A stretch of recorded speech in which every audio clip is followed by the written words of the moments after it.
கர்த்தருக்குள் பிரியமானவர்களே, உங்கள் யாவரையும் ஆண்டவராகிய இயேசுவின் நாமத்தில் நான் வாழ்த்துகிறேன். கர்த்தருக்கு பயப்படுதலே ஞானத்தின் ஆரம்பம் என்று வேதம் சொல்லுகிறது.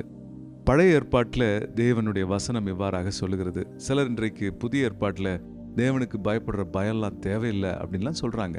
தேவனுக்கு பயப்படுற பயம் பழைய ஏற்பாட்டில் தேவைப்பட்டதை போல புதிய ஏற்பாட்டிலும் தேவையா இல்லையா அப்படின்றது குறித்து நான் இன்னைக்கு உங்களோட பேச போகிறேன்.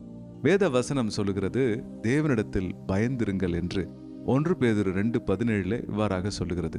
இன்னும் பல இடங்களிலே தேவனுக்கு நாம் பயப்படுவதை குறித்து புதிய ஏற்பாட்டில் சொல்லப்பட்டிருக்கிறது. அப்போஸ்தலர் நடவடிக்கையின் புஸ்தகம் 9ஆம் அதிகாரத்தில் கர்த்தருக்கு பயப்படுகிற பயத்திலும் தேவ கிருபையிலும் பரிசுத்த ஆவியிலும் சபைகள் பெருகின என்று சொல்லப்பட்டிருக்கிறது. அன்பானவர்களே, பழைய ஏற்பாட்டில் தெய்வ பயம் எப்படி இருந்துச்சுன்னா, தேவன் எப்படி எங்கேயாவது நம்மளை அடிச்சிருவாரோ, பாவத்திற்கான தண்டனையை கொண்டு வந்துருவாரோ அப்படின்ற பயம் இஸ்ரவேல் ஜனங்கள்ட்ட இருந்துச்சு. புதிய ஏற்பாட்டில் அதனுடைய எம்பசிஸ் மாறி இருக்கு. எப்படின்னா, நீங்கள் தேவனுக்கு கொடுக்க வேண்டிய கனத்தையும் மதிப்பையும் கண்டிப்பா கொடுக்கணும்.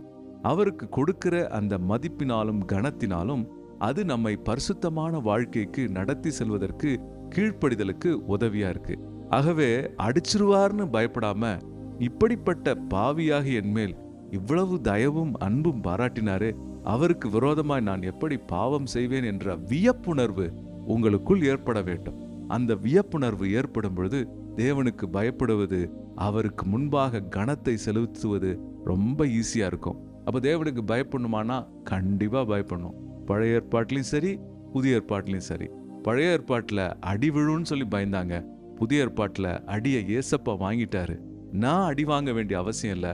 அவர் மேல் நான் வைத்திருக்கிற அன்பினால் நான் கீழ்ப்படுகிறேன் என்று சொல்லி தெய்வ பயத்துல நடங்க.